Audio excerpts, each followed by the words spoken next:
Yo, what's up, everybody? It's Rick. Kyle and I have another great episode of Only Football coming to you live here soon. We have got a crazy day in the NFL. The NFL never sleeps. Let's just be real, right? Derek Carr, Geno Smith, just a lot of rumors going around. So let's get to it, everybody. Let's get it.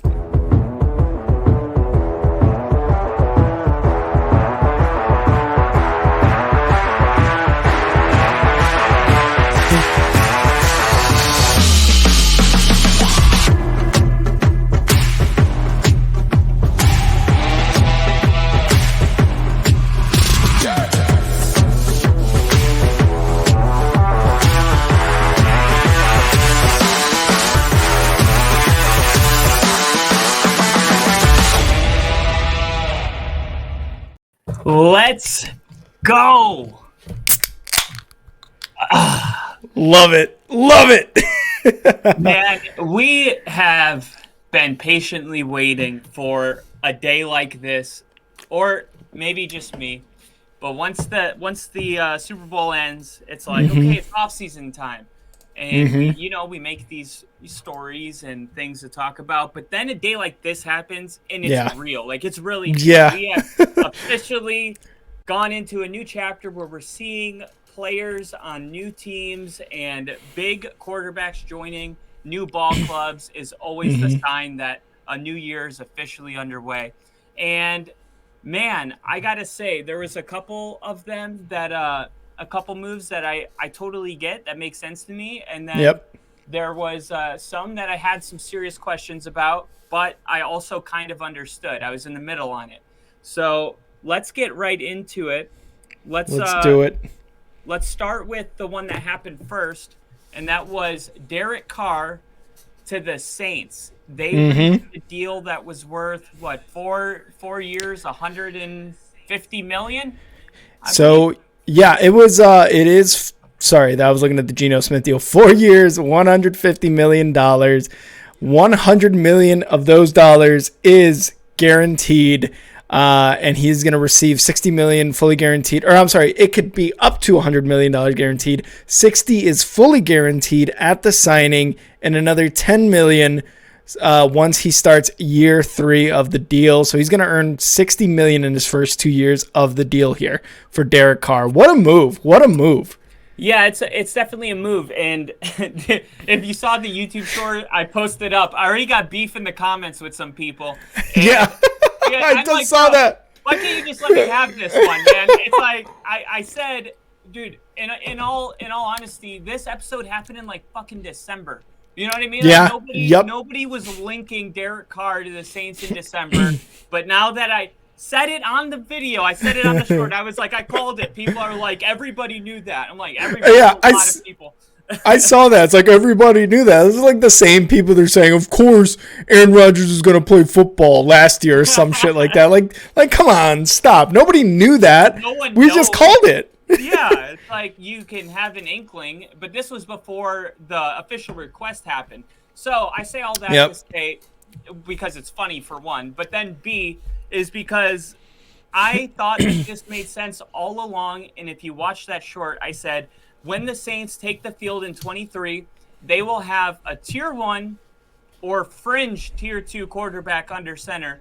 And I really believe in the coaching staff over there. I'm drawing a blank on the GM. I don't know why I've said his name, Mickey Loomis. Yeah, Loomis. He's a really great GM. Sean Payton is one of the best head coaches in the league, and he stayed with the Saints for a long time because of Mickey Loomis. Because obviously we found out that triangle, owner, GM, head coach, is really important to Sean Payton. And that tells me that Mickey Loomis is a damn good GM. So I thought that they would get themselves a decent quarterback. No more what's his out of Florida State. Jameis Winston. Thank you. No more Jameis Winstons. No Marcus Mariotas. None of that. Let's get ourselves a real quarterback and go try to take a shot to win a division that right now is pretty damn weak with Tom Brady retiring. I think Carolina could be sneaky good with the defense and their new head coach. I think things might go, depending on what they do at quarterback, of course. But the point is right now, it would be hard for anyone to convince me that the Saints aren't the favorite to win the division because of this deal. And because of that, I like the deal. I do think that Derek Carr and Josh McDaniels, that whole thing is just something I don't understand, to be honest. Yep. Like, Derek Carr was considered a top 12 quarterback in the league. Now, top 12 you can win a Super Bowl with. And that is one of the things that it feels like, man, you do you know what it's like to not have a quarterback for 10 years? Like, you got a top 12 quarterback and you're just throwing him out to the curb. Like, maybe it's you, bro. Like, maybe you're the problem, you know? And then he kicks Derek Carr out. That is something that I still to this day don't understand what the fallout was. I don't get it either. It's hard, though, because I still think Derek Carr's got ball left in him, and I think he can play at, better than an average starting quarterback. And I think Josh McDaniels made kind of a bad move here, especially because there's no replacement in sight. That's not Jimmy Garoppolo. I would take Derek Carr over Jimmy Garoppolo. I would take Derek Carr over any free agent quarterback that's available right now. So I think it's a great move for the Saints, but I think it's a bad move for the Raiders. What's your thoughts on this? I pretty much agree with everything you said, but before I go ahead, I want to just acknowledge people in the comments. We got Liam last month's trivia winner. So congrats, Liam. You got to get in touch with us. You got to get in touch with us, Liam. And then we got Jinja. He says, "What's up, Rick? Missed you, bud. Miss you too, Liam. Cheers to you." Good to see you, brother. He says, he goes, "No one knew that, so good call, Kyle." Yeah, exactly. That's true. And that's kind of what I wanted to start it off with. Nobody really called this, like you said, right? Like, we talked about it when we had kind of mentioned the news that, like, hey, Derek Carr is actually leaving the team, and he missed the last 4 games, or 3-4 games, something like that. And that's when you said, you were talking about how he would fit well with the Saints, and look what happened. This is perfect because now you get a quarterback. You're not relying on Andy Dalton to maybe go out there and have a good game, which he was pretty productive this season with the Saints. But I mean, you can't go with Andy Dalton as a franchise quarterback for the Saints anymore. Agreed. Josh McDaniels, this is the second franchise, right? The Denver Broncos were the first when he got rid of Cutler, and you get rid of Derek Carr. You get rid of 2 good quarterbacks. That's just not good, man. Like, you look like absolute dog shit doing that. So that just goes to show you that's the kind of coach he is. It's like that skit with Cat Williams where he's like, if you keep walking around saying N-word ain't shit, he's like, you need to figure it out about what it is about your pussy that keeps attracting ain't shit N-word. And it's like, it's funny because it's like, it's Josh McDaniels. I think it might be you, bro. Like, I want to throw that out there. And that's what I'm saying. Like, look, I get that he was able to get a second opportunity here to be a head coach for the Raiders, but starting it off the way you did, just like you started off with the Broncos, which did not go well after you were like, oh, hey, I can't cheat anymore. All right, I guess this is what we're doing. I don't think it's going to go well for the Raiders anymore. They have a really good set of players there, and to get rid of Derek Carr, who is like this hardworking, like if you took Russ Wilson and maybe took the cringe away a little bit, maybe lowered the cringe levels 50%, that's Derek Carr. He works hard, he's grateful, he loves his teammates, he is just a quarterback that you want to have as your franchise quarterback. And to go in there, get another shot at a head coaching job and then get rid of him, crazy move. Now, what I will say, and you mentioned it, the Saints made this move because Tom Brady retired and they want to get that crown for the NFC South. They want to be in the playoffs next year. And that's exactly what this move does. This move makes them immediate NFC South division winner contenders. You've got Tampa Bay, who's got to figure out their own quarterback situation. The Panthers, who are basically in rebuild, right? Like they just hired Frank Reich. They may be in contention for trading up to the Bears to try to get a quarterback. So that's a rebuilding team.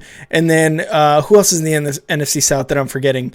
The Bucks, the Atlanta Falcons, who just got rid of Mariota. They just released him, possibly starting Ritter again, another rebuilding franchise. Now, the Saints aren't necessarily like 100% there, but I would bet on the Saints to be the NFC South division winners there because you have Chris Olave, who had a great rookie year, Rashid Shaheed, who had another really good year. You still have Alvin Kamara, who knows what's going to happen there exactly. Michael Thomas, not sure what the situation is there, but you still got a good amount of offensive talent there for Derek Carr to basically make into a winning team. And don't get me wrong, I mean, they're not Devontae Adams, they're not Josh Jacobs, to that extent, right? Waller, who just got married. Congratulations to Darren Waller, just got married. Congrats. He's got a hell of a story. Yeah, he does. He does. And but I will say that these are really good. This is going to be a really good team with Derek Carr under center.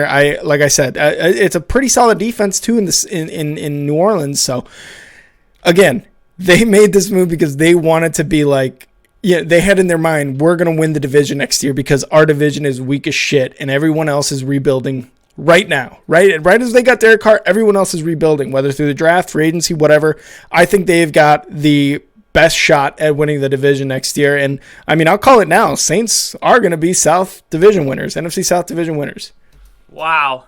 Already. Calling it now. Calling it now. We are not even a week into March, and Rick's solidified his opinion. Well, when everyone's gonna get hurt. Everyone's gonna get hurt after I said that. Yeah, that's gonna be hilarious when like the Panthers come out of nowhere and they're like 10-3. It's like, like oh shit. Of course that would happen when I mentioned it. Yeah. So when Tampa Bay was, God, what were they? I think they were like 6-8 or something like that, and they were like in a win and get in situation. They just were, on the fringe of having a losing record. So maybe they were like 8-8, something like that, 7-9. I don't remember. Did Tampa get in with a losing record? I think they did. I will double check that. Yeah. But regardless, so Sean Payton was on Fox as an analyst, and they asked him. They said, do you think that teams, let's say that there was another division that had a really good record, but they didn't win their division, but Tampa gets in at barely a winning record? 8-9.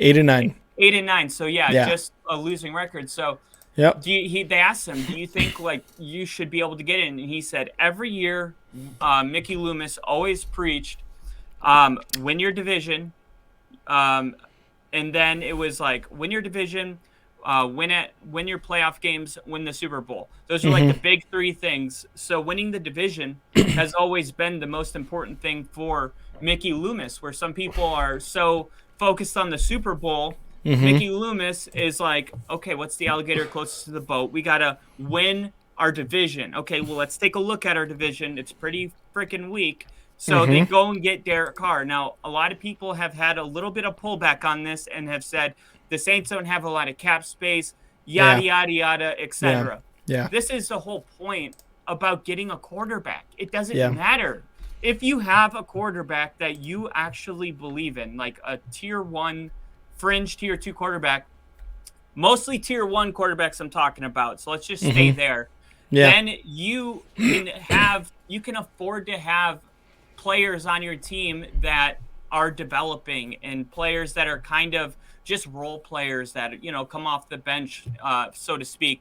So I do think that if you are going to have a roster that's very limited and your salary cap is very limited, then you almost have to go get a real quarterback. That is the only way to stay competitive. Like all these years Aaron Rodgers had his team, they lost the playoff games, but nobody said the Packers weren't competitive. They were always a team that was a lot of times in the last 3 years playing a home game in the playoffs, which is the first goal. And they didn't have like people on that roster that you'd be like, damn, besides Devontae Adams. But besides that, I mean, it's just kind of a lot of dudes that are going to, move around to a lot of different homes. But they can do that. Patrick Mahomes, right? We talked about it. They got 6 players on their offense that don't even make altogether what Tyreek Hill made in 1 year. And they just won the Super Bowl. So that's the whole idea is if you can get yourself a really good quarterback, you can compensate for that other shit, the not having money, and you can't go get those really fancy free agents and stuff like that. But you got yourself the bus driver, and that's the most important thing. Derek Carr being a Saint kind of saves the organization, and at least I think for Mickey Loomis does that first goal of winning the division. I totally agree with you about the Saints winning the division, but I do want to see I'm going to wait a little bit just to see what Carolina does at quarterback. I'm not really worried about Atlanta, even though they were surprisingly kind of good. But this is turning into our division prediction. So let's just let's save that for later.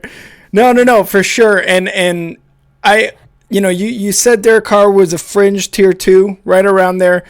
Ginger's saying no. He thinks he's a tier 3 at best. Tier 1 being Mahomes, Burrow, Hurts, and Allen. Tier 2 being Lawrence, Lamar, and Herbert. Derek Carr fits in that 3. What I will say, and I'm not, I like and I don't like ranking quarterbacks on tiers, because we all know who the top ones are. Mahomes, like Ginger said, Mahomes, Burrow, Hurts, and Allen. But then once you get to tier 2, then you're like, okay, well, what is exactly your tier 2, right? What I will say for the Saints, Aaron Rodgers isn't tier 1. Well, is he gonna play football? I don't know, right? He's got to be a quarterback first to be in the tiers. That is true. What I will say is the Saints just got better at quarterback over the last couple seasons. When you are talking about the last year of Drew Brees' career, and then you go into Taysom Hill and Jameis Winston, and then you go into Taysom Hill, Jameis Winston, and Andy Dalton. That's 3 years of subpar quarterback play. You automatically elevate your quarterback position with Derek Carr. That's just facts. That is just 100% facts. So I don't really, I personally don't really care about putting Derek Carr in tier 2, tier 3, whatever it is. I just know that if I'm a Saints fan, I know we got better. The biggest question here, and you mentioned it, right? What is the cap going to look like for the Saints? With the signing of Carr, Jameis Winston is gone. Now it depends, right? Because the Saints are $50 million over the cap. If they designate Jameis's release after a June 1st transaction, they would save about $13 million. So now you're at $37 million over the cap. I think that's doable, right? Maybe you release Michael Thomas, whatever the deal might be, because you got Chris Olave and Rashid Shaheed, who both had really good seasons. Chris Olave, right, being the better one, wide receiver wise, but now you're able to kind of make some moves. So this kind of just brings up the question, though. Jameis Winston, is there a market for him? Because I think he falls, at least in my opinion, I think he falls in that similar Mariota type of quarterback market where he doesn't really have a market, but there might be a team who, like the Atlanta Falcons last year, kind of need that bridge quarterback in order to be somewhat competitive, So does Jameis Winston go anywhere? Yeah, I think so. I think Atlanta is actually an interesting spot because he would be replacing the number 2 overall pick, and he was the number 1 overall pick in that same year. Mm-hmm. So maybe they get a little bit better, the difference between 1 and 2, but nothing huge.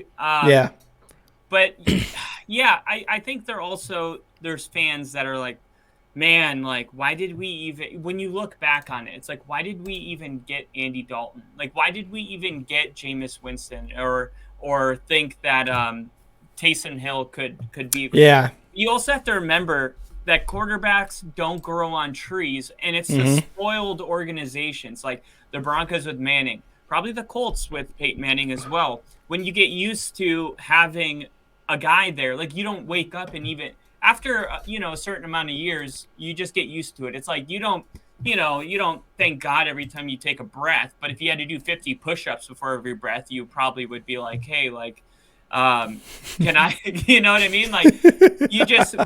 We get so used to, or normalize things that are actually unique and hard to do. Mm-hmm. So especially if you think about those years, who could have the Saints gotten? You know what I mean? You think about it, and it's who is out there, who is available? Okay, no one. Yeah. So it's really hard. But if you go into the Broncos had 10 quarterbacks in the span of Peyton Manning till now, like 10. Yeah. 10. I mean, 10 experiments. At some point, it's not the market, it's you. You know what I mean? If you haven't drafted and developed, and there's been nobody on the, no free agents. I mean, in a span of 10 years or 5 years, usually you can find one. And that's what's really cool about what the Saints are doing with Derek Carr is they didn't play this game for longer than they had to. They had to go and get Andy Dalton. It wasn't great, but they had to do it because it was the best available. They went with Jameis Winston because he threw 40 touchdown passes as a Buck, and they played in that division. They played him twice. They knew that Jameis Winston could ball, and they believed in him. Whatever. But eventually, you know what I mean? But eventually it's like, hey, let's stop, dicking around. Because now there's a guy available that's better than, the best free agent that's been available in the last, since Tom Brady was a free agent. So let's go get that guy. And they did it. Not the Panthers, not the Jets, not any of these other teams. It was New Orleans that made this move, and they deserve a lot of credit. And you could think, why didn't the Jets, get more aggressive? They're a quarterback away. You talk about a team that I don't think they're thinking about Aaron Rodgers. I hope not. They're not out on him. That's what I keep hearing. And that was the other question. The Saints didn't wait until Aaron Rodgers made his fucking decision. They were like, this guy is doing his thing right now, and he is deciding. He is in the process of deciding whether or not he's going to come back or not to the Packers or to football in general. We're not going to wait. We need somebody right now. And they signed Derek Carr. They didn't wait for that domino to fall. And that's something that a lot of the NFL analysts are saying. Oh, once Aaron Rodgers domino falls, then everyone else, we're going to get a clearer picture on the quarterback. The Saints said, fuck that. We need a quarterback. We're not waiting on this guy because he doesn't make our team like all of a sudden Super Bowl contenders, although maybe you can make an argument for it. We're going to go get somebody that is playing the game very well. And to be fair, he did have a down season last year, which is almost a little crazy as to why they signed them. But regardless, again, all the points that I made about Derek Carr earlier, right? He's a good teammate. He cares about football. He's passionate. He cares about his teammates. All that stuff, right? Like, that's who they're going for. So I'm kind of happy that they didn't wait for the Aaron Rodgers domino to fall in order to make a move. Again, I think this is a good move because they see that their division is weak. There's a point to attack, and that point is now. That time is now to attack. So that's what they did. And Ginger here saying, you're preaching to the choir. Best Colts fans have had 3 years of very bad quarterback play as well. I still would not like to take Derek Carr. I think he is mediocre. Comparable to the last few quarterbacks you've had, Ginger, if I were a Colts fan, I would 100% take Derek Carr. Well, the last thing I'll say about it, too, is that it's very possible that Derek Carr's down year, so to speak, was actually from all the newness. Like, Devontae Adams got there, and they haven't played together since college. And, you put this thing on paper, and it's supposed to just work, but it doesn't. It takes time, and there's a lot of kinks that need to be figured out. And the thing is I don't think Josh McDaniels made Derek Carr a better quarterback. So Derek Carr also got kicked. So think about it from Carr's position. It's like, you made me a worse quarterback, and then you kicked me out the door. Okay? And then on top of that, the Saints thing is amazing because, like you said, they didn't wait for the Aaron Rodgers domino to fall, which means they wanted Derek Carr. Which, when a guy gets kicked out of an organization the way he did, just, ostracized, just banned, there's nothing better than an organization that's like, you're not our second choice. You are our first choice, and we want to take you in. Because once Aaron Rodgers last year said, I'm staying in Green Bay, it was only 2 hours later that Russell Wilson was traded to the Denver Broncos. And everybody knew that the Denver Broncos were waiting for that domino to fall, because if Rodgers was going to test free agency, they were going to make a drastic move towards him. And that always lingered over Russ, even in the press conferences, they brought the shit up. So, I mean, it's really cool for Derek Carr because of the way he got kicked out and the way he was not wanted, to have an organization that was saying, bro, you're our first choice. You're the guy that we want, and we don't care about Aaron Rodgers and all the other draft and And I think that's exactly what Derek Carr needed for his family, for his ego, his self-esteem, a little bit of dignity back. Yeah. And I think he's going to go out there and have a really good year. Yeah, and Ginger disagrees. He says he thinks we're hyping Carr up a little too much, and he thinks that he's not gonna. I don't think Carr has a good season. Yeah, I think he has twice a year for like the last 7 years being a Bronco fan. So it's me personally, I think he'll have a good season, better than this year for sure, because this is kind of what his stats were, right?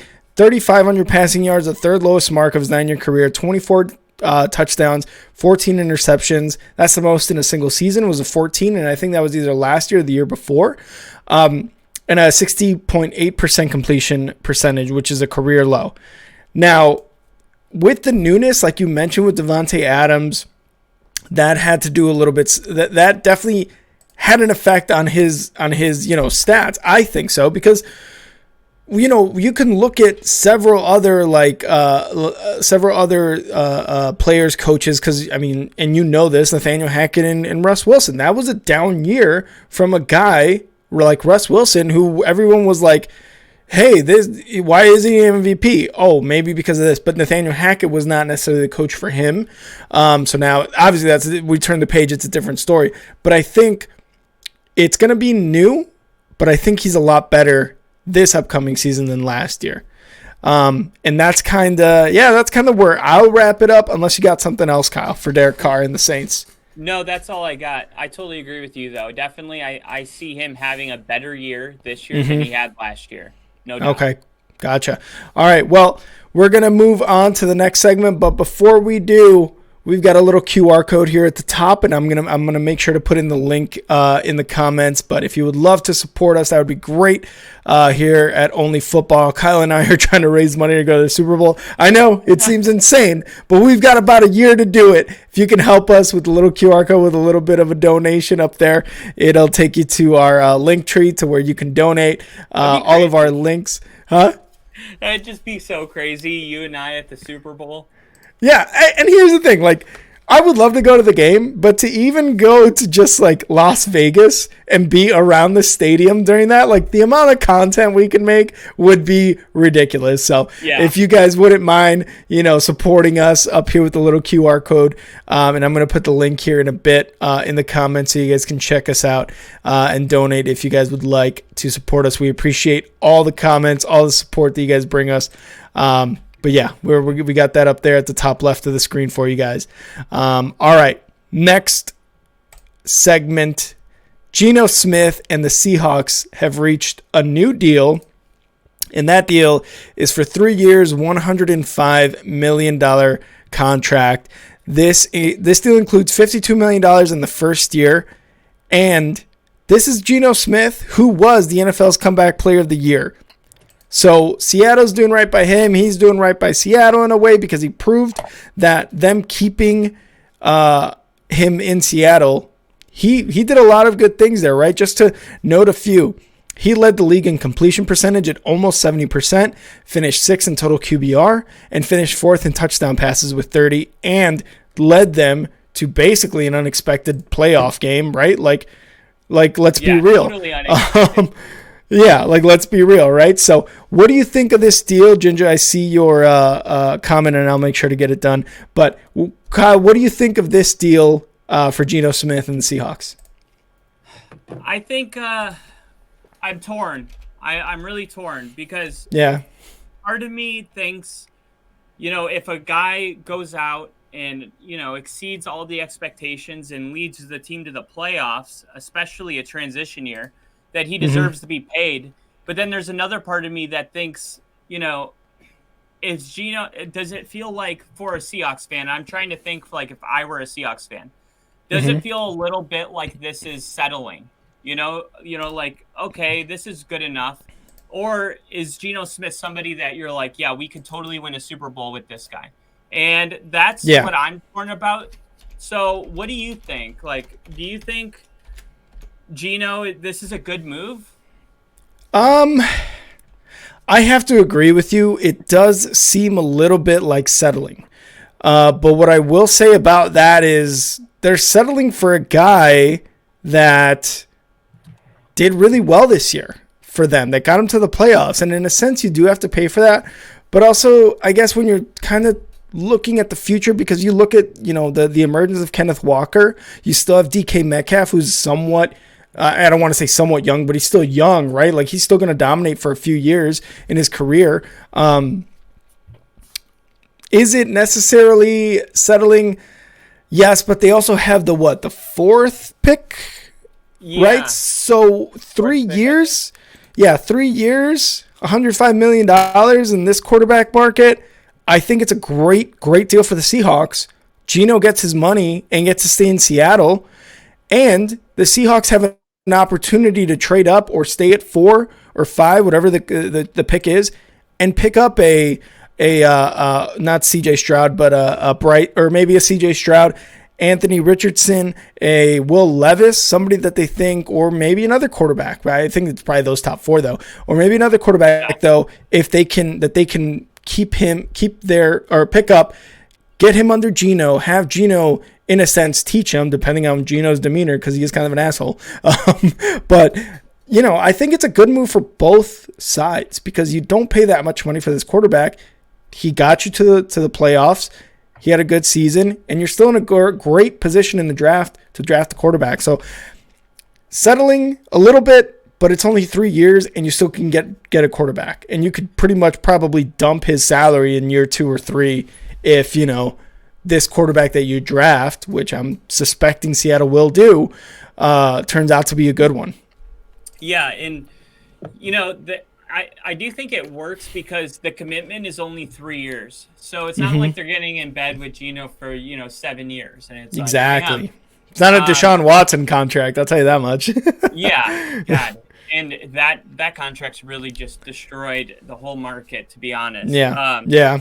But this is probably an honest conversation with Geno Smith. They said probably something along the lines is, you're a good quarterback, but the only way it works is if we have, money to rebuild the defense, to, get a couple more weapons. But if we have to pay you, the whole bag, then all of a sudden it's not really worth it. So this contract, and for Geno Smith, who has been on a backup salary since 2010? No, 2012? Whatever. It's been a long time. 13, I thought. 13? Yeah, Probably, it's been a while. It's been a while. Yeah, it's been a very long time. And who drafted him again? It was someone. It was the Jets. The Jets. Yeah, second round. So, yeah, I mean, you go from making backup money to $100 million. You know what I mean? It's almost like, this probably is going to be his last contract in the NFL. Yes. And it's almost kind of like the trophy at the end for staying the course and staying consistent. You stayed in, you didn't get discouraged, you accepted the role of a backup, and then when it was your time, 3 years before you were going to retire, you got $100 million. Hard work pays off. I think it's a great story. It really is. Yeah, absolutely. And it's pretty cool that the Seahawks are going to reward him for, the dedication and work it took, because it's not easy to run a franchise or to take over for Russell Wilson when, the club, how everything got crazy when he left. So, I mean, it was a lot of stuff to juggle, and he handled it like a true professional.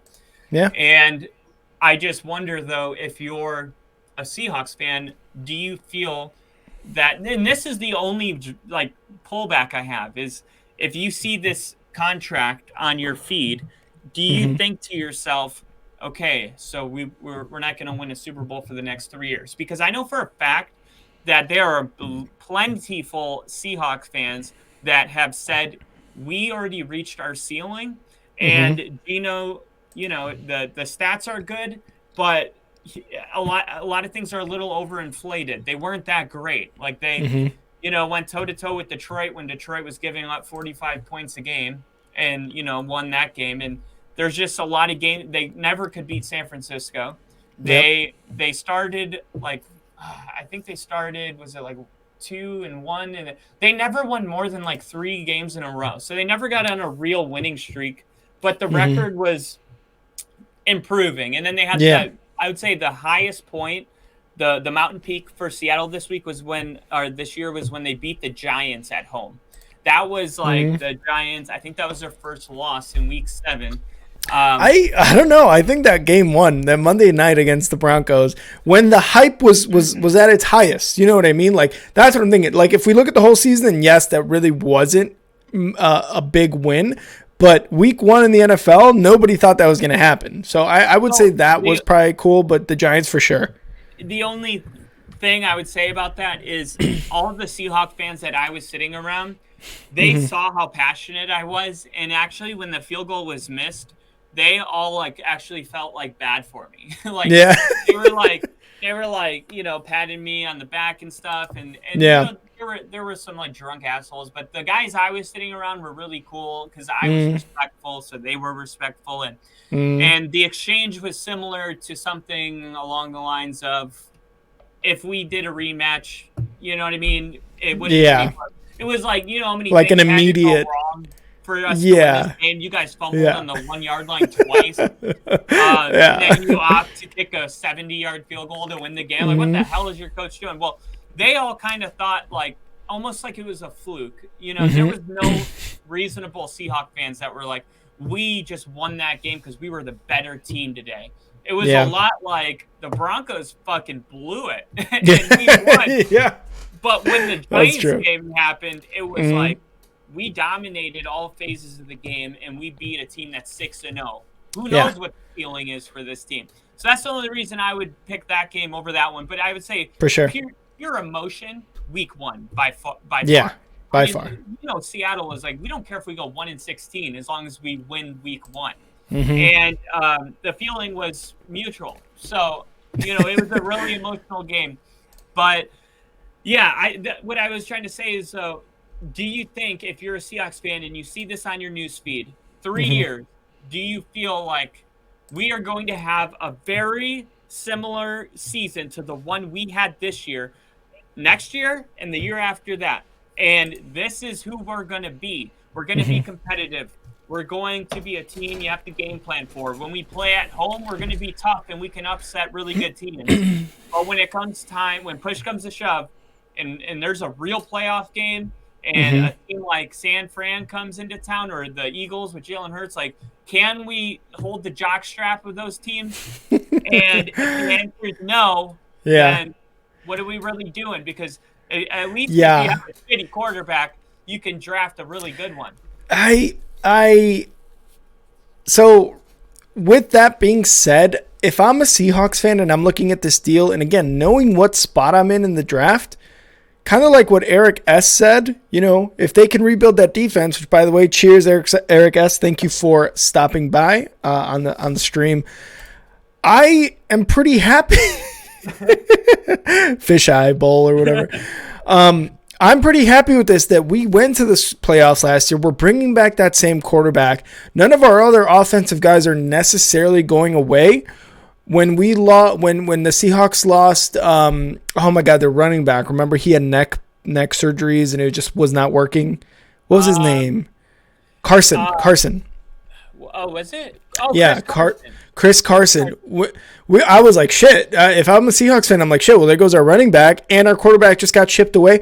And then Geno Smith has the year he has. Kenneth Walker emerges. We still have DK. And like Eric said, if we can rebuild the defense, now this team becomes pretty damn good, especially if we draft a quarterback now. And for these next 3 years, if we stay competitive and these offensive guys develop in those 3 years, and our quarterback that we picked up this year in the draft now is our starter, Geno, thank you. We gave you maybe $105 million for 3 years of competitive football in Seattle, and you know you were able to bridge that gap between hopeful huge success Super Bowl wise, right?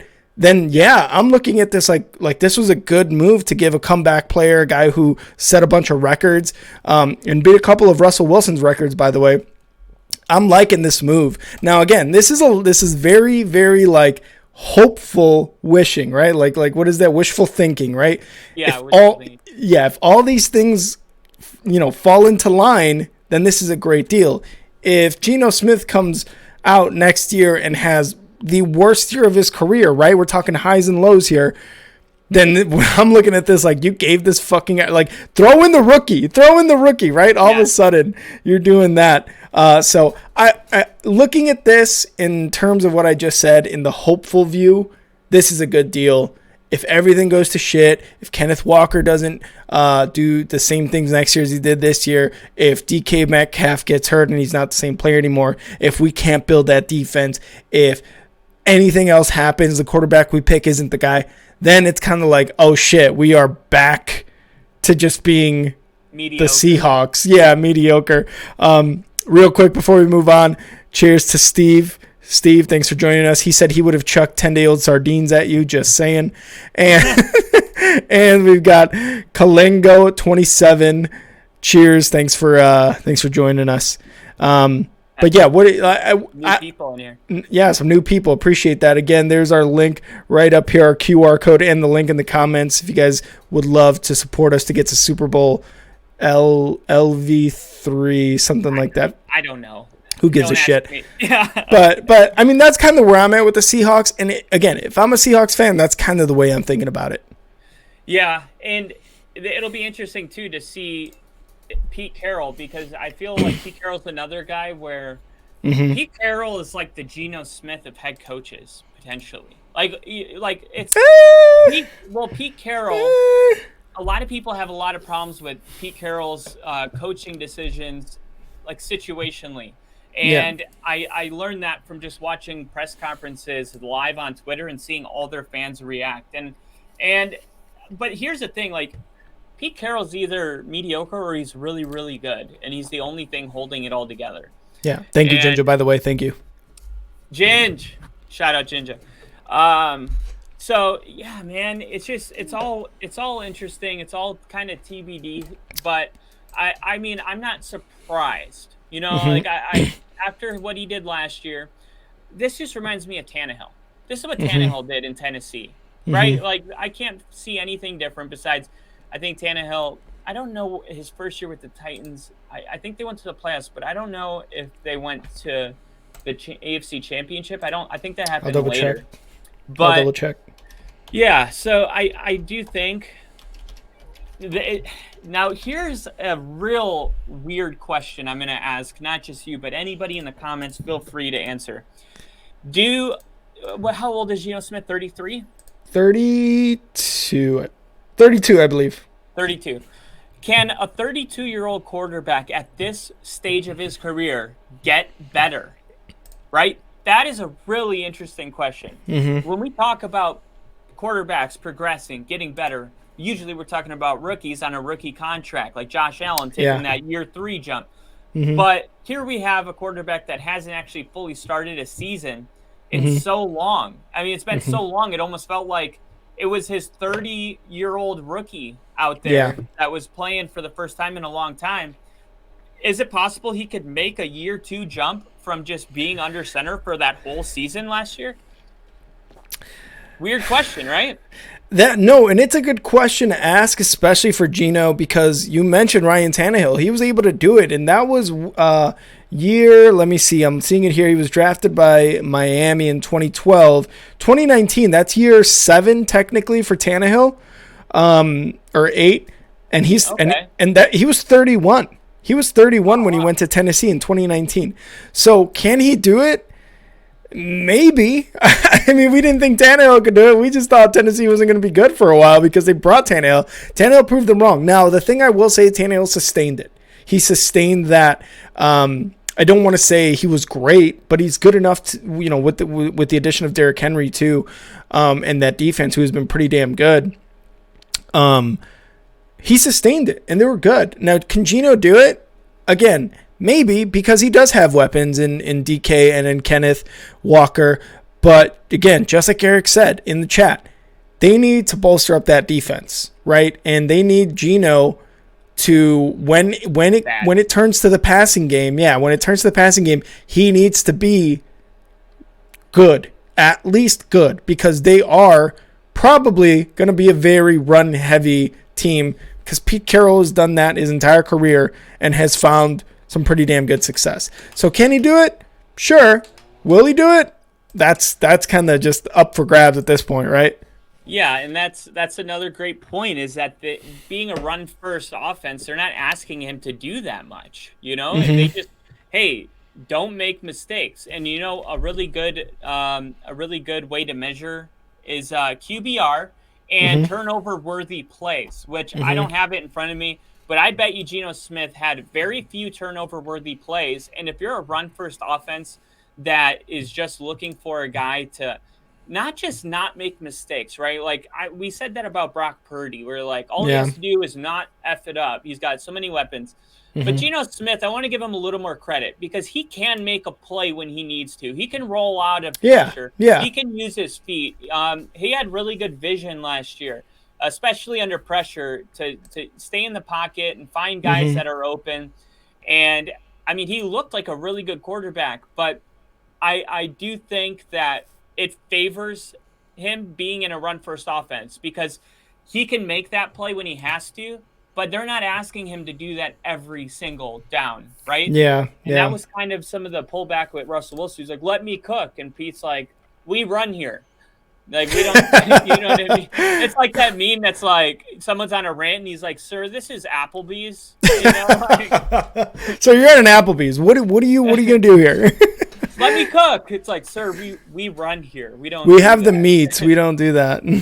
So, yeah. So, this is another little piece of the puzzle that does make it seem like a good deal, right? There's a pro and con section. This is a pro that they're a run-first offense. They're not asking to do that much. And it's only 3 years, man. And who knows, man, the fine print of those contracts are so crazy. I might say, there might be incentives. There might be a year or two option, like if he has a bad first year going into 24, they can opt out of it. Like, it might not be as we look at these contracts as fans and we're just like, he's going to be a Seahawk for the next 3 years. How do you feel about it? But there's so many outs written in the fine print that you're not really committing. You're just like, if he's really good, then he's committed. But if he sucks, we have an out. Especially because the guaranteed was, I forgot what the guaranteed was. Guaranteed, I don't know what the guaranteed is. I know that it includes $52 million in the first year. So in a sense, I guess you can say that's guaranteed. I don't remember if any of that money was in fact guaranteed though. Okay. Yeah. Well, either way, I do think after talking through it with you, because I really didn't know when I started. Yeah.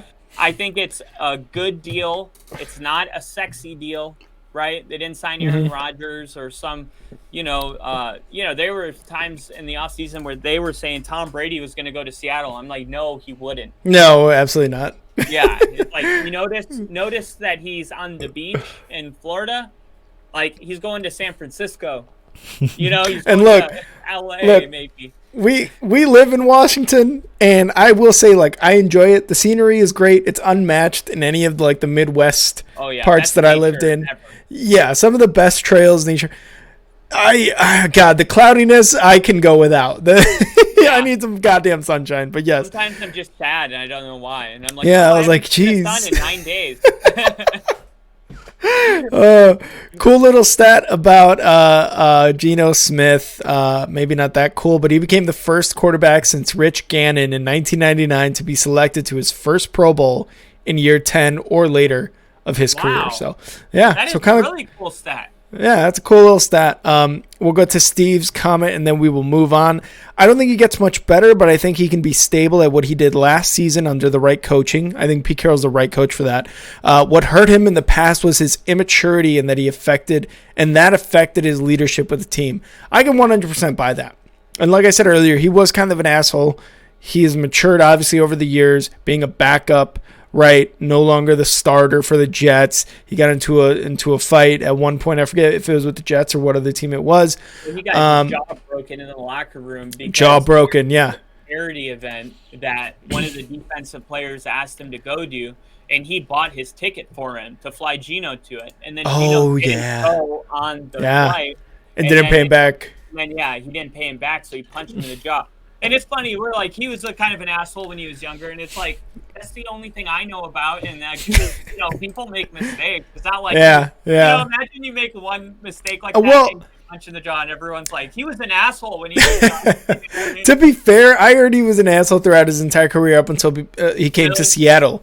Okay. Before, and maybe like a little bit into Seattle, but other than that, he was kind of an asshole. Hanging out with Russ. Hanging out with Russ, really, like, he's like, Jesus Christ. Let's move on to the next thing. So the Chiefs are also in the news. They have cut Frank Clark, and they are not tagging, Orlando Brown. So the Kansas City Chiefs will not use their franchise tag on left tackle Orlando Brown. So it's going to it's a move that's basically leaving Brown to be a free agent. They could not come to an agreement on a long-term contract. He played this past season on the franchise tag, earning about $16.5 million. But the Chiefs and Brown can still come to terms, and they have until March 13th to do so. So in about 7 days. Do you think they come to an agreement at all, Orlando Brown and the Chiefs?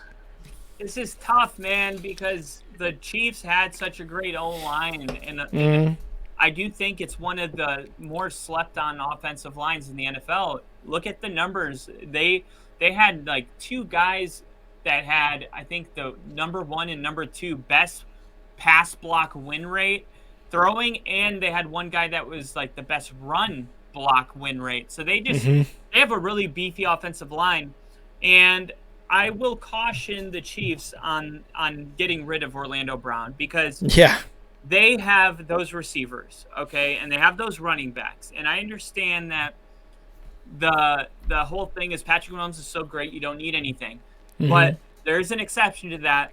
He has to have an offensive line. Because if you're going to ask Patrick Mahomes to run out of the pocket and extend the play and do something special that isn't drawn up, then you have to give him time, right? If he has no time, then that special shit, I understand once in a while he could probably still make a move, but it's not a good recipe for long-term success. So right now, you got rid of Tyreek Hill. You're not paying anybody on offense. I mean, Travis Kelce and Patrick Mahomes are the only dudes that probably drive better than a Toyota. You know what I mean? Probably also driving Camrys to work, maybe BMWs. I don't want to underplay them, but only Mahomes and Kelce are driving Bentleys and Royces. You know what I mean? It's like, so I think don't get greedy. Don't get greedy. Like it's almost like you're playing Jenga, and you're like, Tyreek Hill, the tower still stands. Yeah. Orlando Brown. This guy. And it's like, how many more can we pull? And it's like, you're just pulling one at a time, it seems like. Orlando Brown, don't pull it. And we saw what that looked like in their second Super Bowl against the Bucs. Yes. He was running all over the place. He made some ridiculous throws. Don't get me wrong. There's one where he was falling on the ground and threw it sideways while still in the air. But why do you? Yeah, and do you want Patrick Mahomes to do that throughout the rest of his career? No, you don't. So, like, I agree. Why are you being stingy on an offensive line for your $500 million quarterback when that should be one of the priorities? When you see that, yes, he is able to make offensive weapons good, right? Who scored in the Super Bowl? Pacheco, Sky Moore, Kelce, Kadarius Toney. All these guys, outside of Kelce, are either rookies or they're new to the team, and he was able to get them all to score on the team. So don't be stingy on the offensive line, because the offensive line is protecting your $500 million quarterback who is making other guys, cheap guys on your team, really good at football. Exactly. Yeah. I couldn't have said it better myself, and we'll be following that too. Because what if Andy Reid though has a scouting thing going on right now, and they're like, hey, there's this guy that plays. What is he? Left tackle. What if they're like got their eyes on a left tackle that, because sometimes there's so many players that draft skill positions in the first round. Yes. So it's like, the best cornerbacks available at 15, we're going to get him. We're going to go with that guy. All the quarterbacks are going to go in the first, 7 picks probably, maybe down to 15. But then it gets to 32. And what if like the second or third best left tackle on the board is there?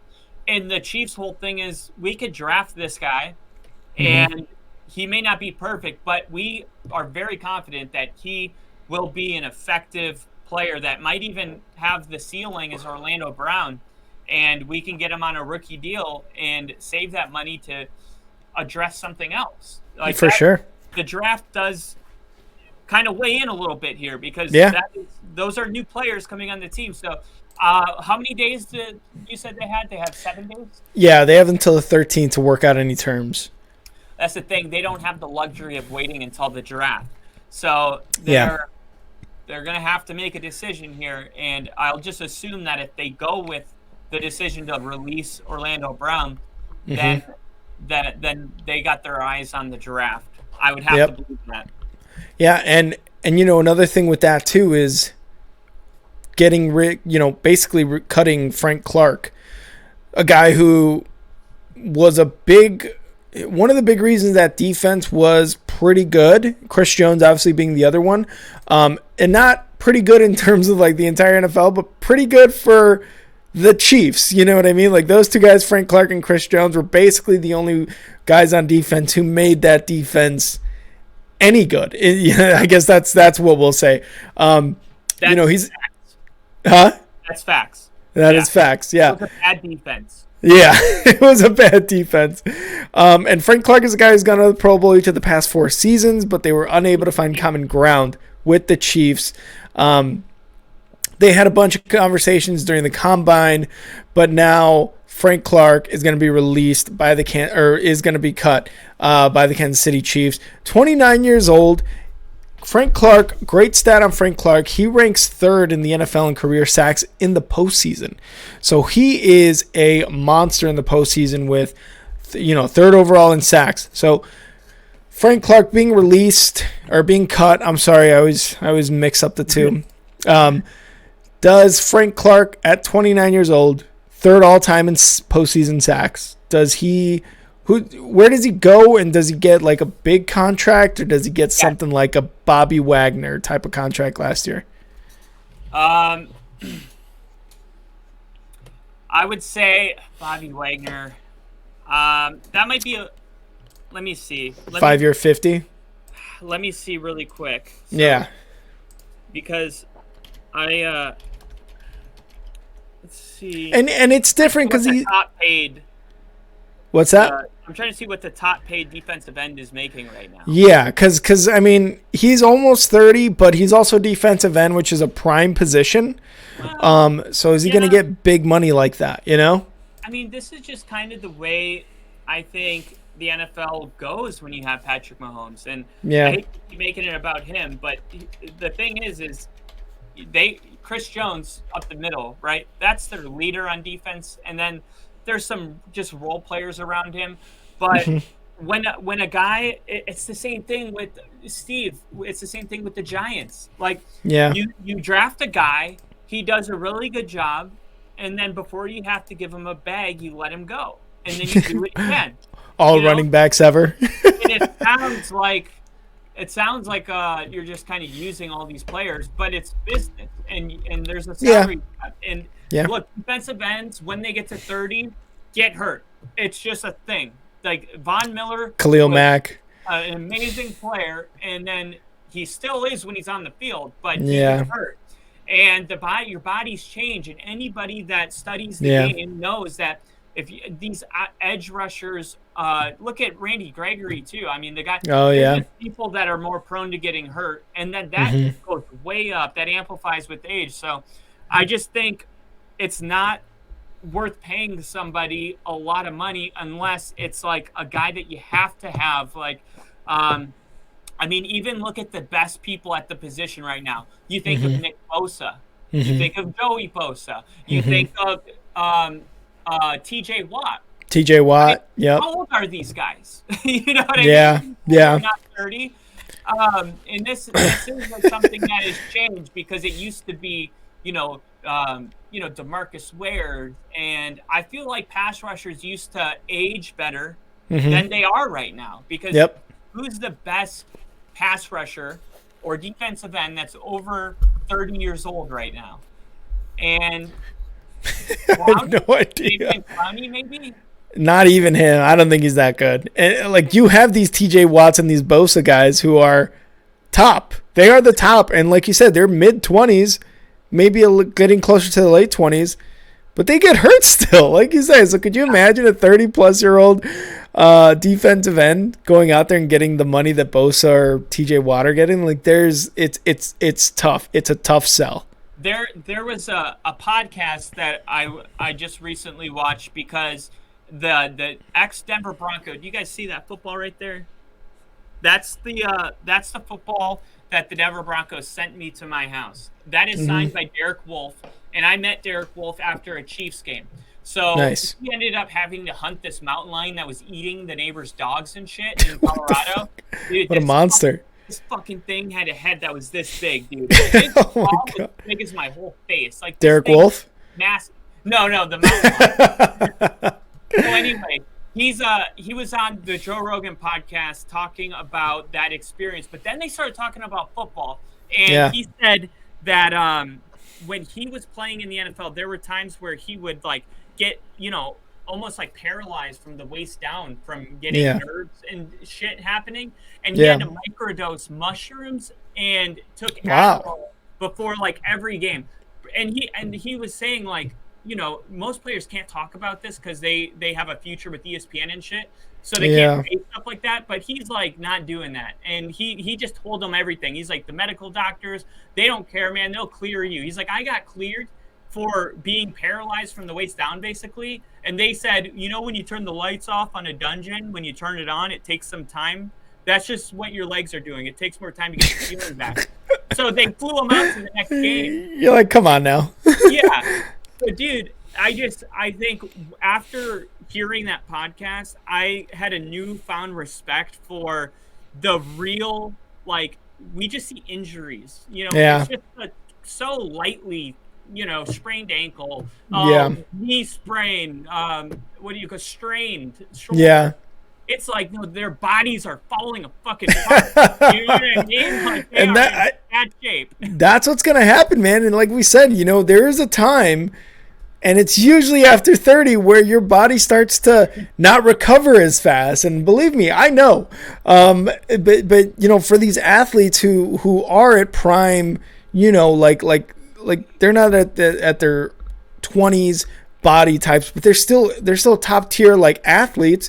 Even they are like feeling it. So does Frank Clark get that kind of money? I don't know. I don't know if he gets top tier money. I'm positive he will sign somewhere though. And he's going to have a big impact on that first year, at least in my opinion. Yeah, he definitely still has, like, he hasn't hit that wall yet. Exactly. All right, let's move on. But before we do, here at Only Football, we are brought to you by Star 6 Media. Go follow us on Instagram at Star 6 Media. You can follow our Twitter at _Star 6 Media. And you can follow us not only on Instagram, but YouTube, TikTok, Twitch, and Facebook. Go check out our page, all of our videos, posts, and everything else. And again, if you would like to support Only Football, we have a QR code here at the top left of your screen, right above my... Hold on, there we go. Right above my screen there, where you can donate to me and Kyle, hopefully getting to Super Bowl in Las Vegas. We're not that far away. We can even drive probably. Wouldn't be that far of a drive. We're on the West Coast. Yeah, or we could be a very cheap fly. So if you would like to support us to get to Super Bowl, to get all the best content of next year's Super Bowl, please support us on our QR code. Frontier has like $49 flights from Seattle to Vegas. There you go. I mean, I think we've got that already. Well, you know what we should do? We should probably do like one of those like meter things. Like every time we get like 10, 20, 30 bucks, we just kind of fill it in with a marker and we're like, we're almost there at our goal or whatever, something like that. That'd be cool. All right. And when it gets to the top, it explodes. You're disgusting. You're disgusting. What? Explosions? Come on, like what's wrong with you? Confetti. Okay. No, All right. man. Let's get to the next topic. And this one's going to be great for Jags fans. Calvin Ridley has been reinstated from his gambling suspension. He had applied for reinstatement from his indefinite suspension for gambling on February 15th, and he is now eligible to participate in all team activities immediately. And if you guys don't remember, March 7th last year, almost a year to the day really, there was an investigation found that he bet on NFL games over a 5-day stretch in November of 2021. And I think overall he won like $1,500. But either way, you can't bet in the NFL as a player. You just can't do it. Calvin Ridley did it. So there you go. Now the Jaguars did trade for Ridley on November 1st. They sent the Falcons a 2023 5th-round pick and a conditional 4th-round pick in 2024. That could be as high as a 2nd-round pick. And now Ridley will be paid his guaranteed $11.116 million in 2023 as a 5th-year option from his rookie deal. So, that's his last year on his rookie deal, I believe. So he now joins Trevor Lawrence, Zay Jones, Christian Kirk, Evan Ingram, who the Jaguars actually franchise tagged for this upcoming season. And this is the season after the Jaguars made the playoffs. And we have high hopes for the Jaguars, I think, really, at least, you and I do. And I'm sure Jags fans, after last year and the way Trevor Lawrence kind of took that next step with Doug Peterson as a coach. So what do you think about this Calvin Ridley move? Do you think he makes a huge impact this upcoming season? Yes, I do. And Calvin Ridley, before he got hurt, I was super high on, and I always said that Calvin Ridley was one of the most pure route runners in the game. And he is a very, very, very, very good wide receiver. And not a good better. Maybe he won 1,500, right? I mean, yeah. He probably bet like $3K though. The worst part is like, if he would have lost, he would have also got fined and suspended. But at least he won. It's like a double whammy. Yeah. Like there's this stand-up comedian that said, my buddy texted me the other day, and he just said, dude, ... broke up with my girlfriend, punched my friend in the face, and shit my pants. Like, I guess he went out drinking, and then he was like, dude, which one happened first? That's important. What order? What order did those things happen? I need to know. So it's like, at least he didn't, lose his job, lose a bunch of money, and then get banned from the NFL a few times. You can't gamble, and it's the rules. And Miles Austin, the ex-Cowboy, had to hire a really powerful lawyer in New York that has, taken clients from like global medals and Olympics, and he like does high-profile people because the NFL takes this so serious. And he says he wasn't even gambling on any sport; like he was just using a sports gambling app for something, but. It's just the NFL is trying to crack down on it, and they really had to make an example out of Calvin Ridley because it's the world we live in. And we make examples out of people to try to set a standard and scare people and intimidate people from, getting a thought that it's, worth trying or worth doing. Exactly. So I do think that worked. It served its purpose. Like, I don't think anyone wants to lose millions of dollars from being suspended in their prime like Calvin Ridley was. But I also, side note, I don't know how he got caught. Like, just have your brother fucking. That's what I'm saying. Like, how do you, like you said, get somebody else to do it for you? Like, simple. I just don't get that. It's like, however, I think Calvin Ridley is a dynamic weapon, and the fact that the Jaguars are getting him is just, man, I thought the Jaguars would get better without him next year. Just making these natural progressions as a team. We'll see what they do with Everett, the tight end. I think they need to bring him back. But with Calvin Ridley just jumping onto the field with Trevor Lawrence, and I don't know, man, that might be a team to actually be afraid of around January. I mean, they won. I'm saying it. I can't believe right? Like they won the division. Yeah, it was like the last couple weeks or so that they had to do it, but they won the division. They went into a game against who did they play in the AFC wild card again? The Chargers. The Chargers, right? They beat the Chargers. They went to the divisional round.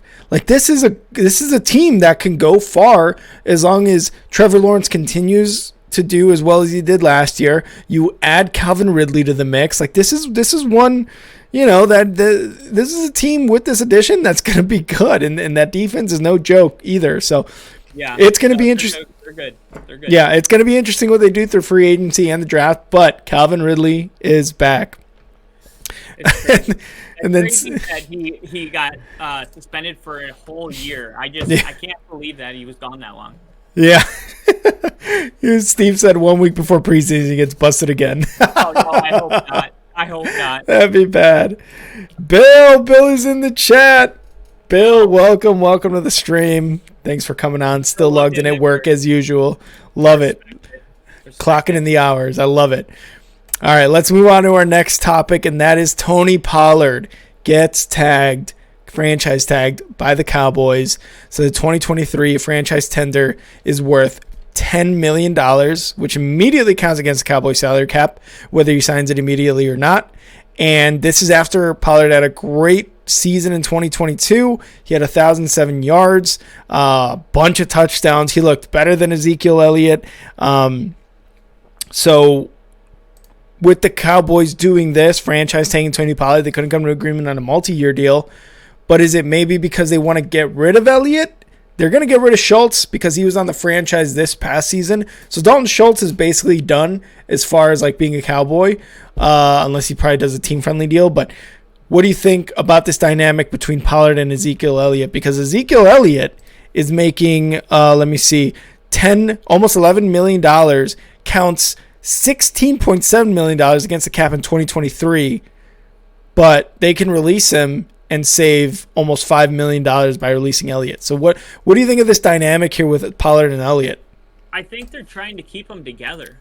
I think they're trying to, but part of me, obviously Pollard is the better running back right now, and Ezekiel Elliott is paid the second most of any running back. He makes more per year, but his contract is worth the second most. CMC is worth the most per year. But it's like CMC is so much better than Ezekiel Elliott. You know what I mean? And we talked about this, I think, last week 2 weeks ago maybe 3 weeks ago, whatever it was. Yeah. I talked about, it was the same week that I talked about, the Chiefs not paying all those guys. Yeah. Because I looked at the fact that Ezekiel Elliott gets paid that much, and I'm like, good franchises don't do that. They don't just no, not anymore, especially running backs. Yeah, and I think they just felt like Ezekiel Elliott, when they gave him that deal, Zeke was, he's not even half of what he was as a player. I'm trying to be nice. That sounds mean, but he's not even half of what he was on the field today. Than he was when that deal got signed. And I don't know if maybe there's not any way that they can opt out, and it's cheaper to just keep him and keep riding with him. Like maybe it's like one of those where if you cut him, you'll pay 10, but if you play him, he'll be 13. And you're like, let's just pay him 13. It's not worth it to save $3 million. We cut him and lose 10. So yeah, I think Tony Pollard is going to get tagged for the reason is that after this year, maybe they can get out of that Zeke contract and then make Pollard the guy moving forward. But Pollard, he's got to, wish carefully, because if the Cowboys just learned a valuable lesson about paying a running back with Zeke, don't think that the moment they get out of that toxic relationship, they're not going to want some me time to find out who I am. Like, sorry, Pollard, I don't want to jump in bed with a 5-year contract right when I finally got Zeke out of the building. So you might have to just get tagged this year, and then I probably see Pollard going elsewhere after the year. Yeah, and I'm starting to think of what you said. They're trying to keep them together because Zeke can still kind of do. And maybe you shouldn't as a player because you want to look out for yourself too, because the franchises are looking out for themselves. Maybe they wanted Zeke to do a team-friendly deal to keep them together, to pay both of them, because they know this market in the NFL now is not paying running backs what they paid Zeke or what you're paying other running backs, right? Like, You're not paying running backs anymore. That's just the deal in the NFL. It's sad, but I mean, that's just the market. It is what it is. So why not stay in the Cowboys, continue this success that you've had, try to win a Super Bowl, but get on team-friendly deals, right? Like, this is what the Cowboys and Jerry Jones are trying to preach. So I don't know. Maybe they are trying to keep them together, maybe not. Either way, like you said, I think Pollard is the best running back right now. Moving forward, though, we'll see what happens with both of them, because like you said, if they can't keep Pollard after next year, after the franchise tag, and they get rid of Ezekiel Elliott, now if you're the Cowboys, you're having a running back problem when you had more than enough running backs to go around, right? Like right now. Yeah.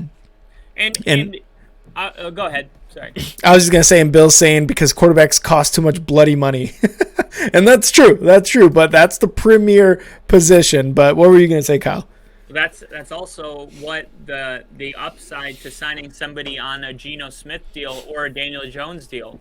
Yep. Daniel Jones is about to get tagged because they're not going to give him $40 million. But bro, you could keep Saquon if you get tagged. Like it just depends what you're like. If you just want to win, or you just want to win money, you know what I mean? I do think it's that. Like Tom Brady made literally 50% of what Aaron Rodgers made last year.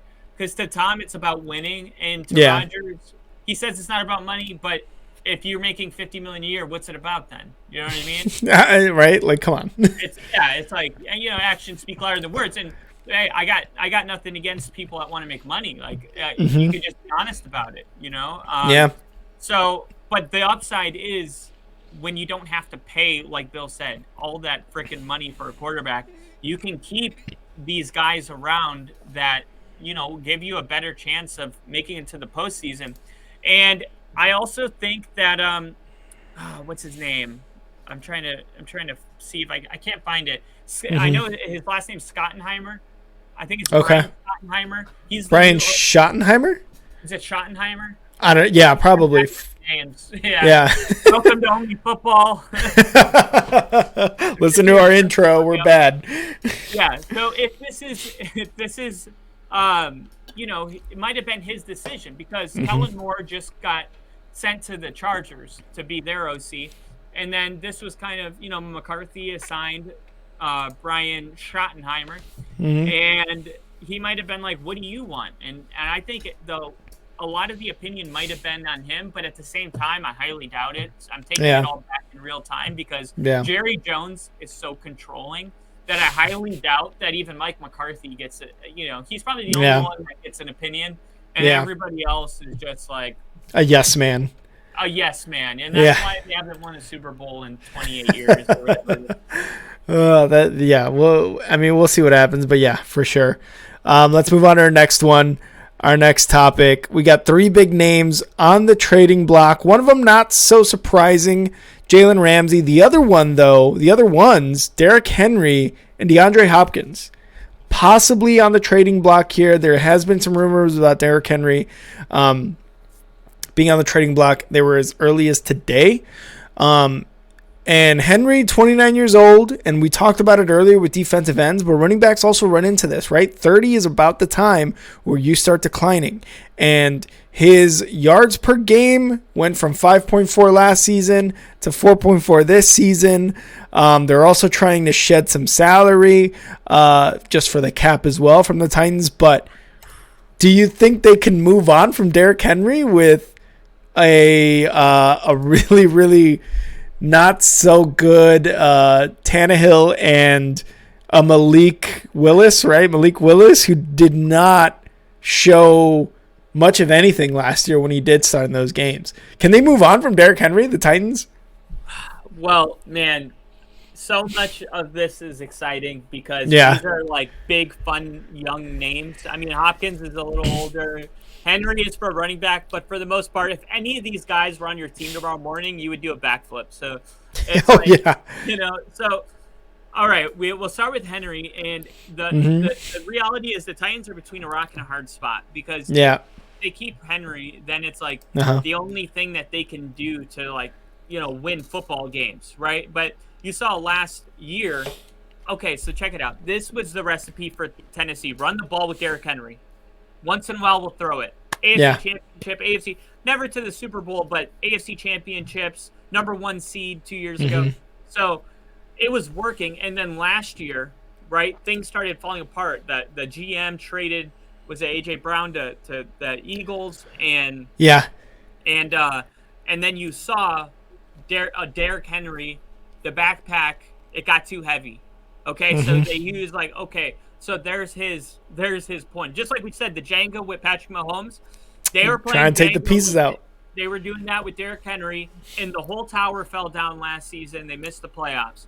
So now they have this new realization that in our state, Derrick Henry, he might win us. He might be the difference between like 3-4 football game wins, but he is not going to take us to a Super Bowl. So what are we doing here if we're not going to win the Super Bowl? So what you do is you take your most valuable asset and you start rebuilding. And this is, people don't like to call it rebuilding. They like to call it reloading. And I think it's bullshit. But for the Titans, I'll say reloading is okay.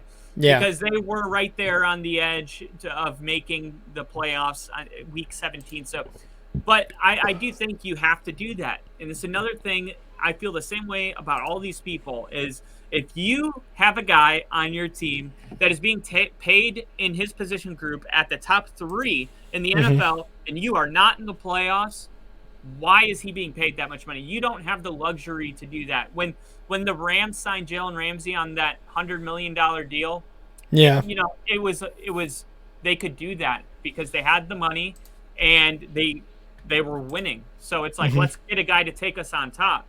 But if you're losing a lot of football games and you're only winning 30% of your games, you literally can't afford to have that. It's like no different in real life. If you don't make a lot, you see the Corvette that's parked at the trailer park. It's like, you know what I mean? It's like you can't have that Corvette, but you could sell the Corvette and you could get a nice 1-bedroom place and get furniture, and you could have, I mean, it's not a mansion, but it's a place that you could live in and survive. And I think the Titans and the Rams, I love that analogy, and the Arizona Cardinals have all found themselves this offseason in a position where they have really fancy toys in their parking lot that they don't deserve to have at this point. So they're just trying to get rid of those, and it makes sense.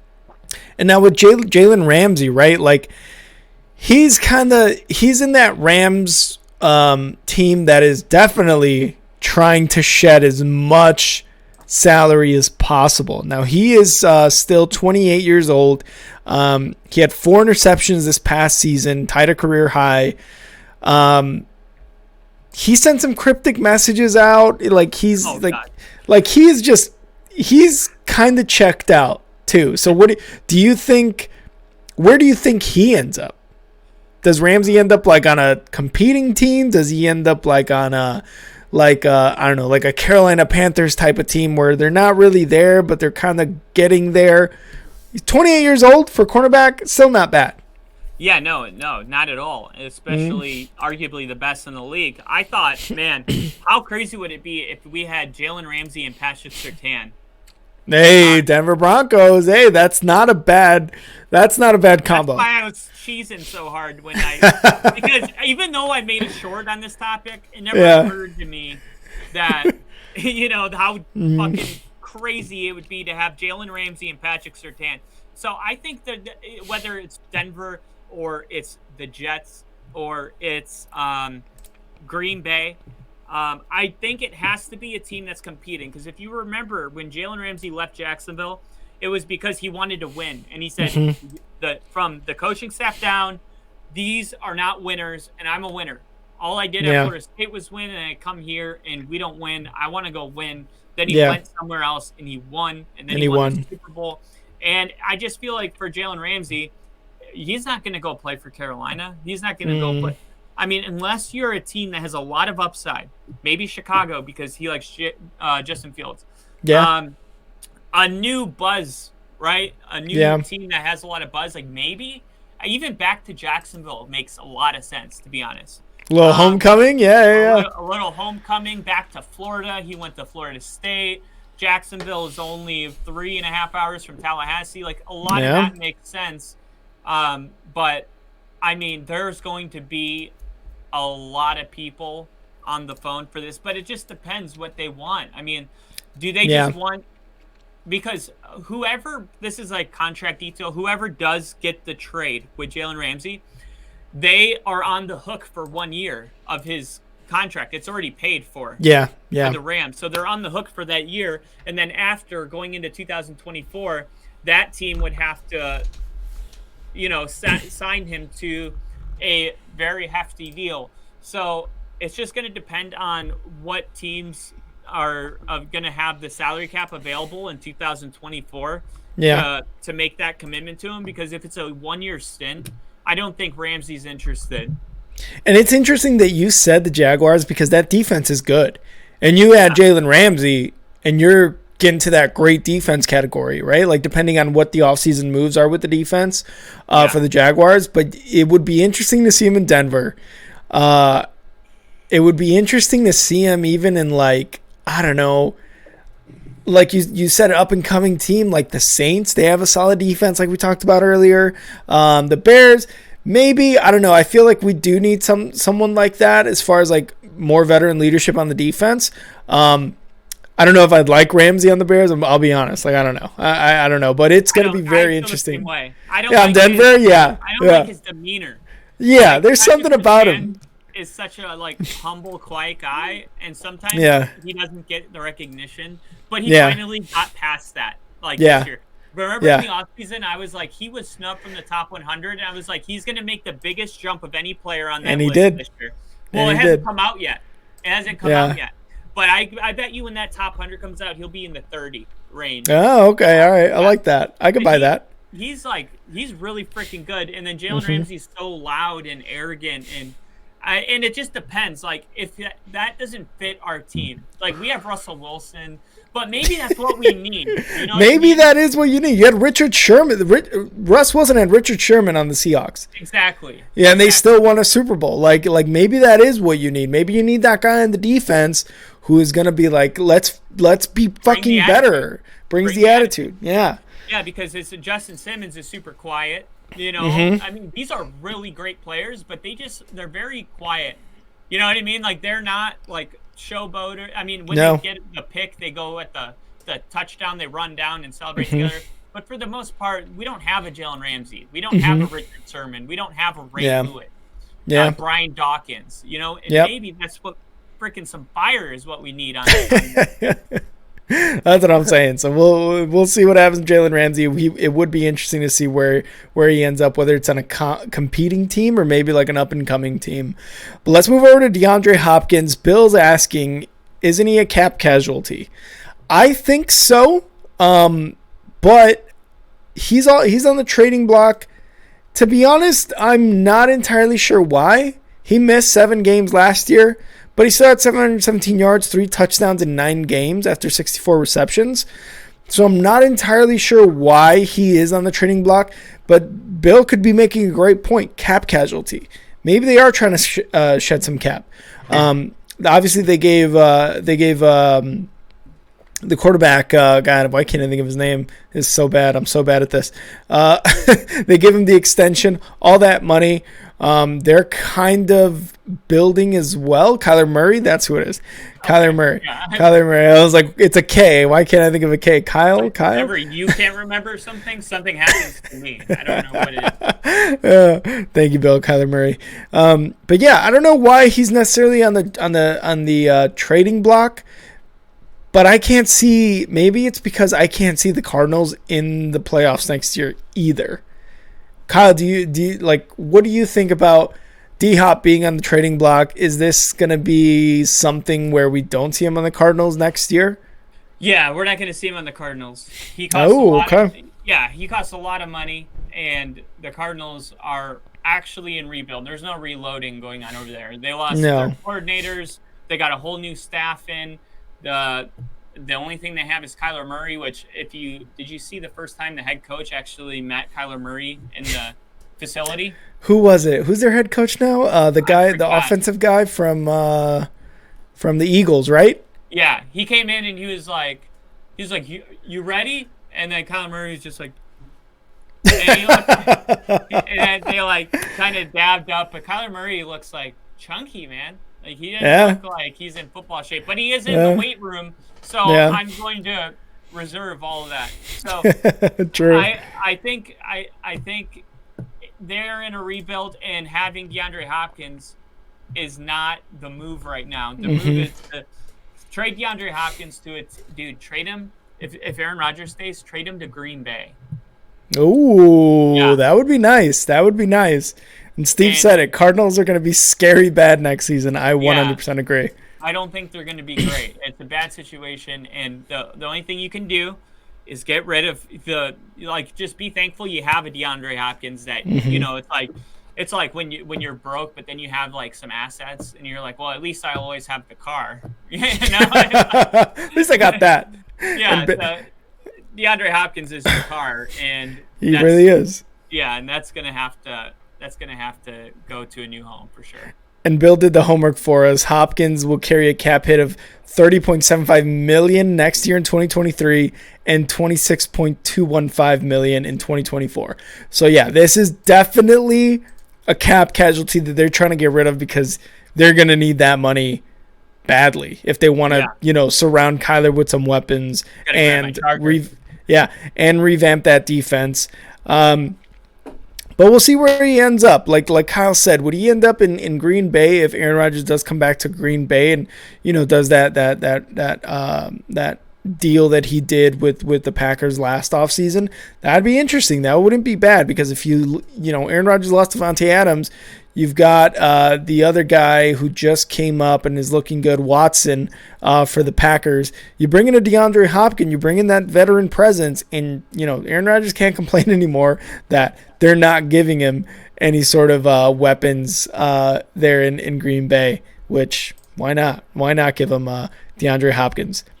Let's move on to the next topic here, and that is Deshaun Watson open to restructuring his contract. Now, the Browns gave Deshaun Watson one of the most needle-moving contracts last year as far as the quarterbacks go. Destroyed the market. Yeah, honestly, though. $230 million guaranteed over 5 years, but he's open to restructuring his deal so Cleveland can get under the salary cap number. Watson's cap hit for 2023 is almost $55 million. Almost $55 million. Can you believe that? And he needs weapons, man. Like not Jarvis Landry. Who does he have over there? The guy from the Cowboys. Amari Cooper. Like, he's got him. He's got Njoku. He's got a couple weapons there, and they're going to keep the running back. I forget his name. Nick Chubb. We don't do names here on Only Football. Kareem Hunt. Kareem Hunt, I think, is going to be a free agent too.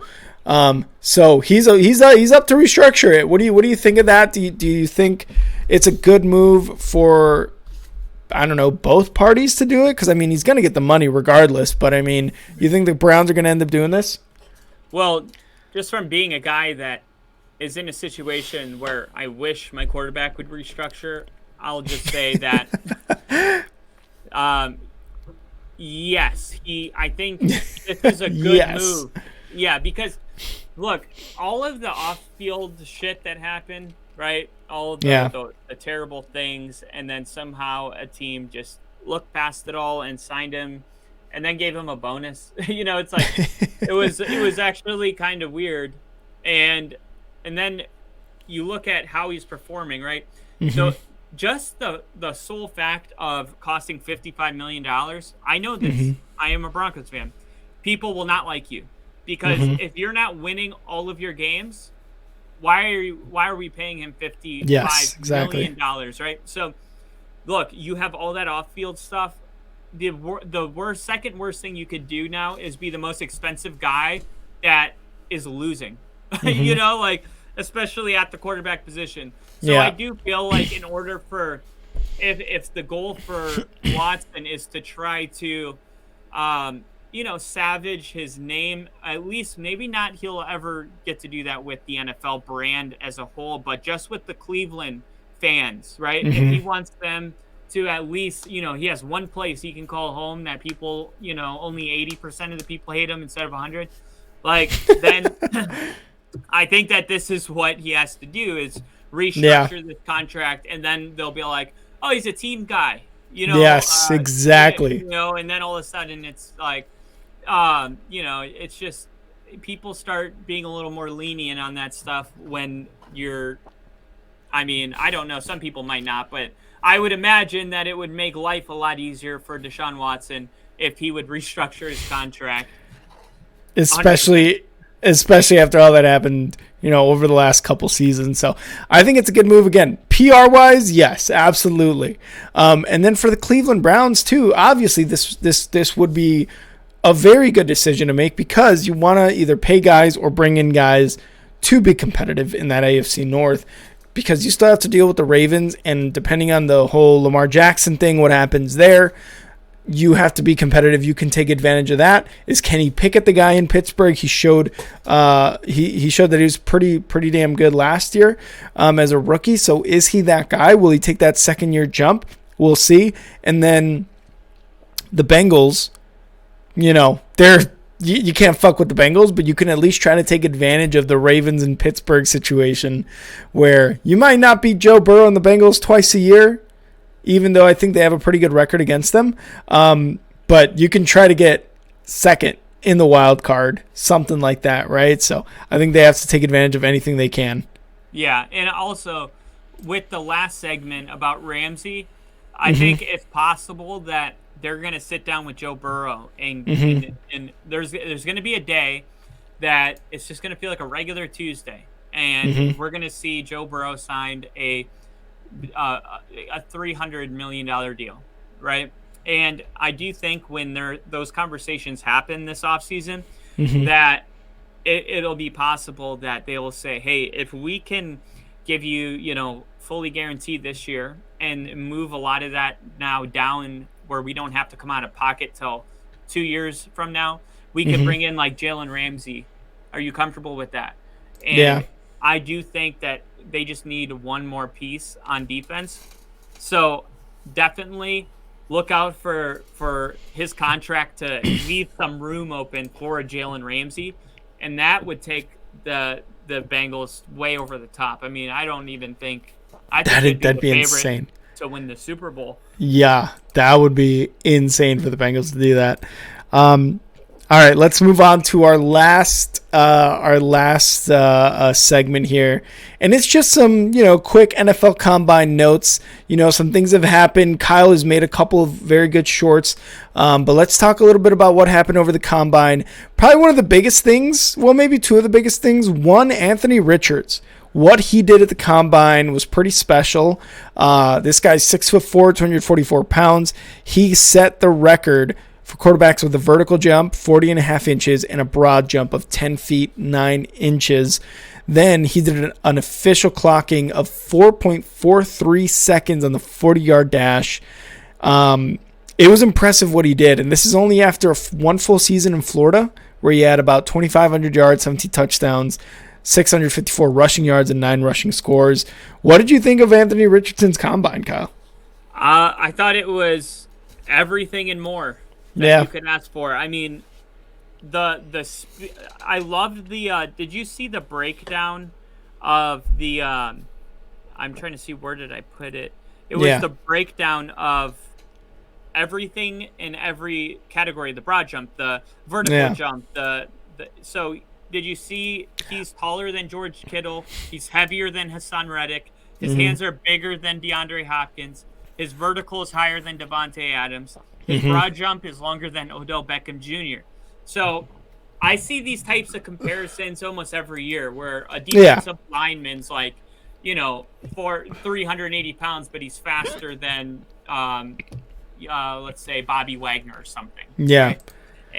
But it's not usually at the quarterback position that a guy is all of these things. So this does make it very interesting. Not only that, Anthony Richardson is a very confident young man, and I sound so old. He's a very confident young man. He apparently, one of the things that people aren't really talking about is all the GMs have, they get together and have dinner and they're like, what'd you think of your interview? They talk, and it's like the combine is like the spring break for the NFL. They all just get together and it's a big party. So apparently though, amongst all the tables that have had these conversations, Anthony Richardson is the name that people are saying blew them away in the interview process, which shows a lot of maturity. To be a great interviewer, you have to have some sort of IQ. I remember that the moment Jerry Jeudy got drafted and he went on, and I was like, damn, like he sounds like he has a 5th grade education, no cap. So I'm not even kidding. No cap. So I was like, man, a lot of these teams really like that about Anthony Richardson. Quarterback, you want to have a quarterback that is really intelligent with reading defenses and everything that comes with it. So I thought, and I made that short, and people were like, don't buy into the hype, They were like that about Malik Willis. And I said, I'm not buying into the hype. All I'm saying is if he can get his football IQ, reading defenses, picking up blitzes, etc., if he can get that stuff up to where his athleticism is, he could be extremely dangerous in the NFL. Yes. And I do think there is a point where you are just based on athletic skills, like you are worth considering just because you're a freak athlete. So there are just freak athletes, and a lot of them get drafted very high, like Jadeveon Clowney did. And sometimes it works out, and sometimes they never really get that IQ part to get up to where their athleticism is. But he's definitely, just based on the combine, earned himself a higher draft position and a chance to start for an NFL team. So congratulations to Anthony Richardson. And we talked about this last week with the Bryce Young thing. It was like, it's not Bryce Young not throwing that's the problem. It's what happens while he's at home. That's the problem. And not only that, but CJ Stroud, we'll get to that. He had a day. So yeah. Like you said, sometimes it works out. Sometimes you just turn out to be Zach Wilson. So hopefully Anthony Richardson can elevate that part. There was a story when he was kind of sitting there in the combine, like getting ready for workouts or whatever. Someone came up to him and was like, hey, what position do you play? And Anthony Richardson replies like, which position do you think I play? And he's like, linebacker. And he's like, laughed. He's like, no, I'm a quarterback. He's like, what? You're a quarterback? This guy's 6'4", 245 pounds. This is reminiscent of a Cam Newton type of quarterback. And like you said, Cam Jackson. That's what he called himself in high school. Oh, like Lamar Jackson and Cam Newton together. Yeah. See, there you go, man. Like this guy, like you said, if he can become the quarterback, like get the quarterback IQ part down, he's going to be a problem in the NFL. Now, there was a lot of hype around him as of recently over the last month, but I think that was more about Bryce Young and like, oh man, Bryce Young is tiny, and he measured in at the combine at 5'10" and 1/8. So 204. So everyone kind of like talking about whether or not he's going to be the quarterback size, the size you want to be over 200 pounds. Like that was a huge topic of conversation for Bryce Young. Well, it didn't help. No, and it didn't help. But I mean, you look at like when we talk about guys like that are a little smaller, that don't weigh as much, then you could be like, well, what about Russ Wilson? What about Drew Brees? What about Kyler Murray? Then you're like, oh, now I can make the comparison, right? Like these guys, small guys, they're not the biggest guys out there, but they are very relevant in the league to this day, right? Like what did Russ Wilson get? 230 million, whatever it was. So they're making money and they make plays. That was probably one of the other big topics, but another one was, like you mentioned, CJ Stroud. Nearly perfect from what combine scouts were saying. He made a huge spectacle because like his athleticism, his arm, big arms, just slinging the football. His natural arm talent is quoted as being his forte. And in Ohio State, 70% of his throws were completed, 8,100 yards, 85 touchdowns, and just 12 interceptions. Led the Buckeyes to a 22-4 record. He was back-to-back Heisman Trophy finalist and two-time Big Ten Offensive Player of the Year. CJ Stroud is one of those guys that is a quarterback. and will be a quarterback, in the NFL. And there's really no question about that coming into the combine back when he was still playing for Ohio State. So I don't know. I think CJ Stroud goes number 1 overall over Bryce Young in the draft. I agree. And man, it's weird because you mentioned Russell Wilson and Bryce Young, and it's like, but when they stand next to each other, even though they're apparently the same height and weight, why does Bryce Young look like so much smaller?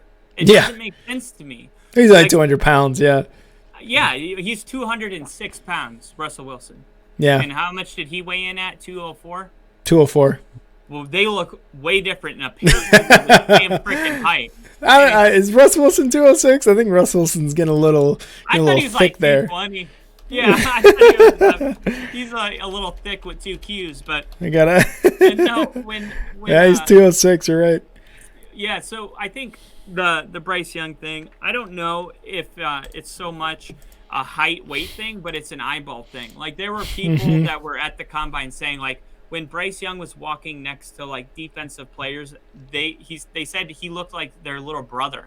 Yeah. You know what I mean? Like it was like that noticeable where if he were to throw on just like a combine staff shirt, people would just think he's working there. No one would be like, you're an NFL player.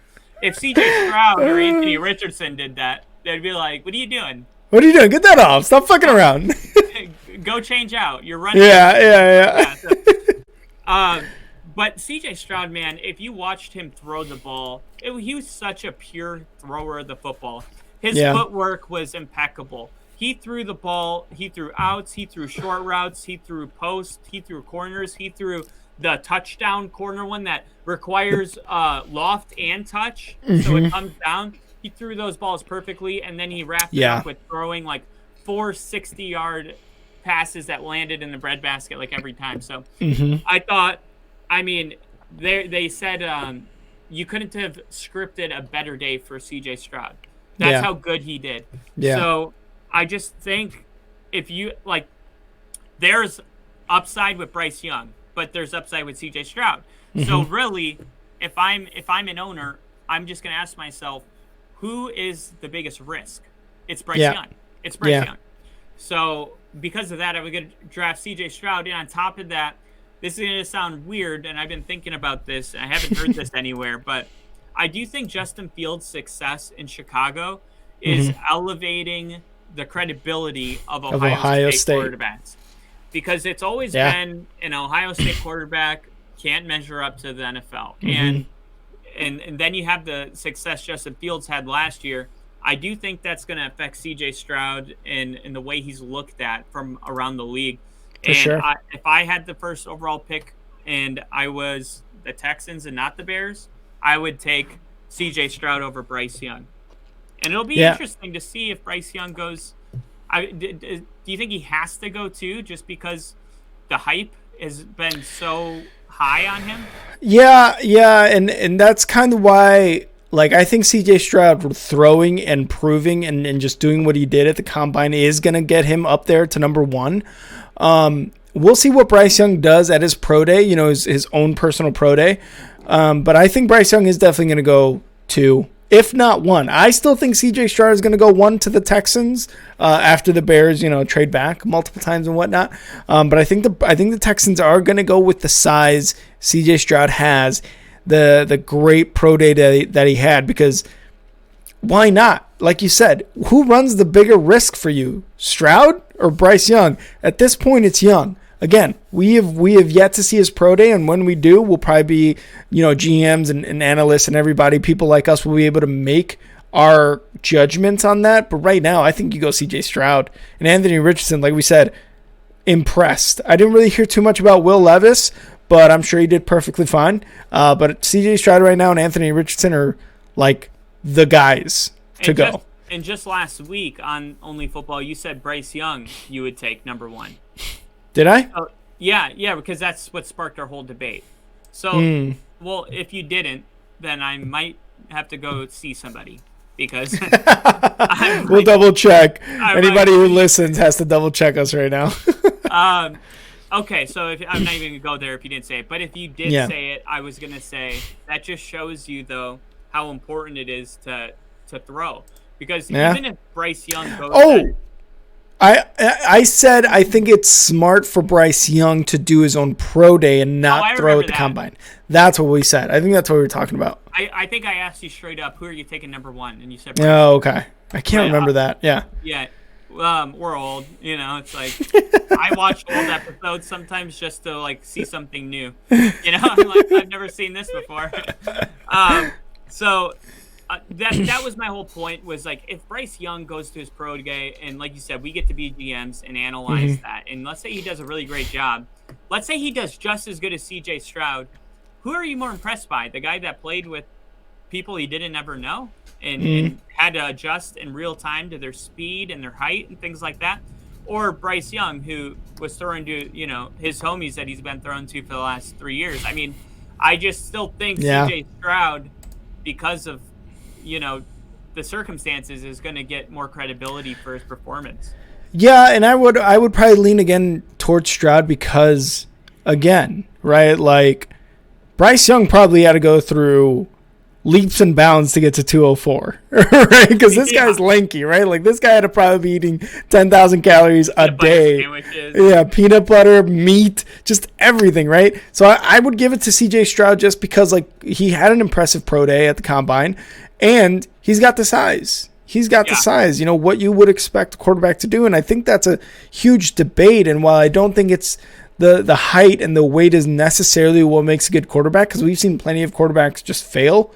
But I think CJ Stroud is, like you said, shedding that Ohio State BS of like, you guys can't, perform in the league. I don't know, man. I'm taking CJ Stroud. Yeah, it's a stereotype. Well, and the funny little segue before we wrap it up.